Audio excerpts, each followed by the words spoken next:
Do you have any guidance around taking notes from books and lectures? Yeah, no problem.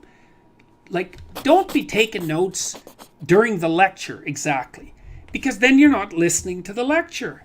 It's like, listen to the lecture and then take notes afterwards. Now, that doesn't work for every discipline, but it certainly works for disciplines like students in my lectures. I always tell them, don't take notes during the lecture. Listen to the damn lecture.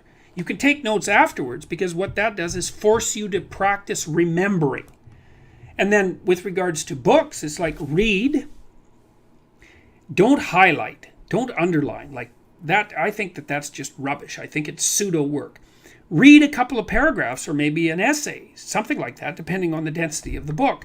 Close the book. Think about it. Write down what you're thinking. Write down what you remember. But in the context of what you're thinking about, because that instantiates it into your memory and puts it at hand. Like, people ask me, for example, how it is that I can remember all the things that I talk about extemporaneously when I'm lecturing. And the reason for that is because I've thought them through.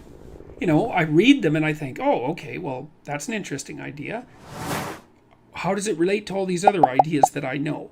Like, what is its significance for this idea, and what's its significance for this idea, and do I believe it, and how might I criticize it? So it's kind of like I'm attaching little memory hooks to it in 5 different ways, and then I've got it. It's part of me, and that seems to be part of recall rather than recognition. And recall is the spontaneous act of remembering something complex. And when you recall something, you're actually practicing remembering it.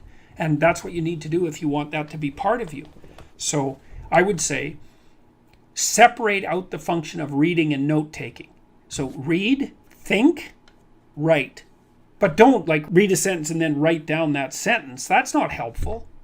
You could read the sentence, close the book, and then reformulate the sentence so that now it's your sentence, man. Then you'll remember it. Then you'll understand it. That works really well.